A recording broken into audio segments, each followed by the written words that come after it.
അടിമയാക്കി അടിച്ചേ കൊല്ലണം.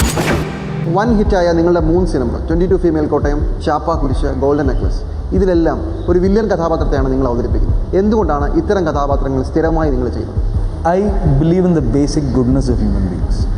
എല്ലാവരും നല്ലതാണെന്നാണ് ഞാൻ വിശ്വസിക്കുന്നത്. And bad is just a face.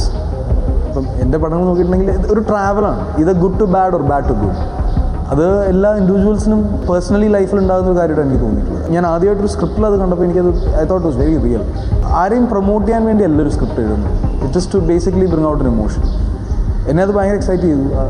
അതുകൊണ്ട് തന്നെയാണ് ഈ ക്യാരക്ടേഴ്സിനൊക്കെ ഈ ട്രേറ്റ്സ് ഉള്ളത്. And I think everyone is a hero. ചില സമയങ്ങളിൽ ചിലർ വില്ലനാവും, പക്ഷെ അത് they can come out of it or choose to stay there. It's just that. ഇപ്പോൾ ഞാൻ വില്ലനോ ഹീറോ എന്നുള്ള സംഭവമല്ല, ആ പടത്തിൽ എന്തെങ്കിലും നന്മയുണ്ടോ എന്നുള്ളതാണ്. That's the most important thing. Film should work, not the character.